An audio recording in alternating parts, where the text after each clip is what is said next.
Hey guys, welcome back to Jimmy and the Pulsating Mass. It's 4 p.m. on February 4th. It's a Sunday. I can't believe it's only been, 15 hours since I recorded the last episode? But, yeah, I feel like I'm only running on a few hours of sleep. Anyway, it's fine. Guess where we're going back to? Guess what? This looks like the Path of Enlightenment, but it's really like the fake-out section inside the asymmetrical cavern, and I never realized that Punch has a scroll about this place. That cave is weird and freaked me out. I couldn't figure out what to do. I'm gonna double back to that statue and figure out what went wrong. Whoever's reading this, I wouldn't go in there if I were you. There are lots of pointy things. Maybe this will better illustrate what I mean. Shapes live in the cave. A triangle bit me, man. This place really sucks. Haiku. I think that's my new favorite thing about the asymmetrical cavern. Besides the music and the girl shouting pickle. Yeah, just the fact that Punch came in here and wrote a haiku about it is amazing. It further solidifies Punch, not Punk, being like my favorite character in this game. He's pretty good. Anyway, this song is kind of hilarious on twice speed. I know people complain about like when I do montages in my videos, but it's like, come on, this is the third time you're seeing this place. Like, don't believe me, you know, there have been 2 other videos about this place. Here's the brain monkey, the famous brain monkey. Maybe he's not a monkey. I think he's a monkey. Kind of reminds me of the brain monkeys from Sekiro, Shadows Die Twice. In fact, my friend was just sending me some videos of like, I think it's the final boss in Sekiro, and also the Divine Dragon boss. The Divine Dragon boss is so cool. Like, you know, Zelda games wish they had a boss fight like that, you know? I mean, there are some dragons in Zelda but like the only, like, I want to say there's one in either Link's Awakening or Oracle of Ages. And then, of course, there's the dragon from Twilight Princess. But, you know, Sekiro kind of outdoes either of those. So here's the strategy for imaginary numbers. Because I've already failed this fight twice on camera, pretty much. Or not, I can't remember. And you want to... what do you want to do? Does Sticky Phlegm actually do anything? I can't remember. You definitely want to use Toxicosis and Sticky Phlegm? No, Toxic Sludge. Yeah, those 2. They have such similar names, but one is poison and one is acid, so I can't even remember. He just has, like, imaginary numbers has a pretty high chance of either evading your attacks, or countering them, or doing something weird, or sometimes damaging itself. But basically, you know, you just want to, like, take it out in, like, as few turns as possible. So, because you're basically screwed once it starts doing Program Omega. I have Rough House on Helga for whatever reason. Oh no, I put, oh yeah, I countered my magic attack, and that was kind of painful, but at least it's still taking damage from poison and acid. I just love the concept behind this fight. It reminds me kind of that book, On Beyond Zebra, and the way it looks just kind of reminds me of like the numbers at the end of... Oh, that was pretty good. I managed to counter one of those attacks, but it evaded the other 2. Yeah, just On Beyond Zebra is like a whole imaginary alphabet.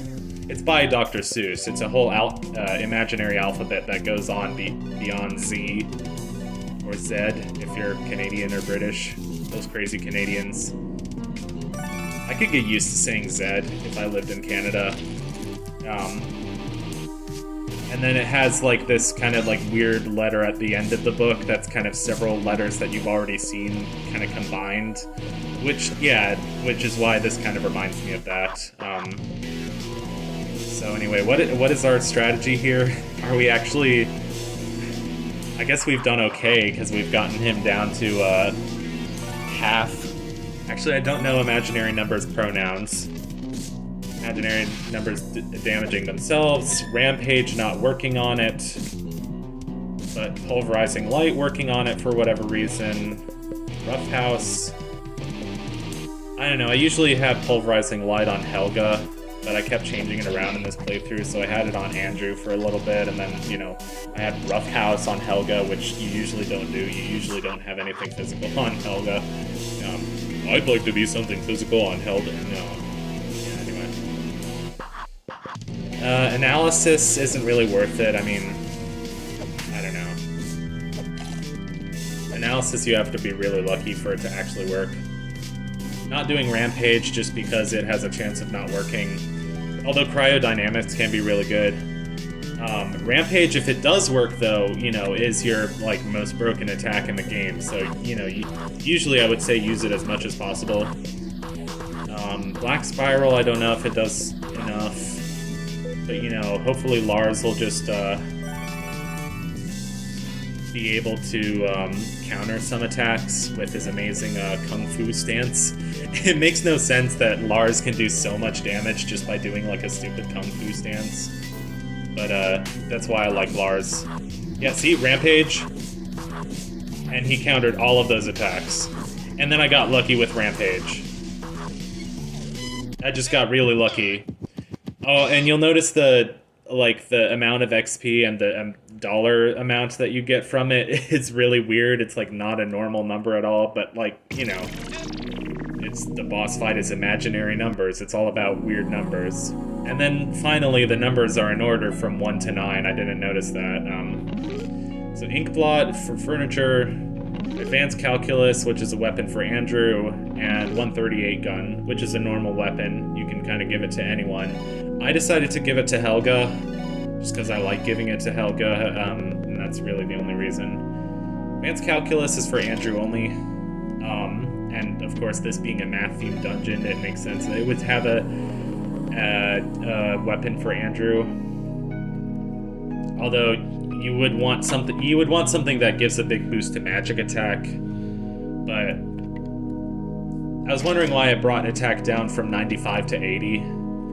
Because I think, you know, it's more consistent than a normal weapon, so I don't know. So finally we're done with the asymmetrical cavern. It's a fun dungeon though, I love the concept for it, it's just annoying. Let's switch the music a few times, figure out what my favorite song or songs are.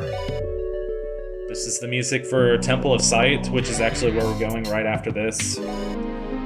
It's the music for Giant Garden? Is it Giant Garden?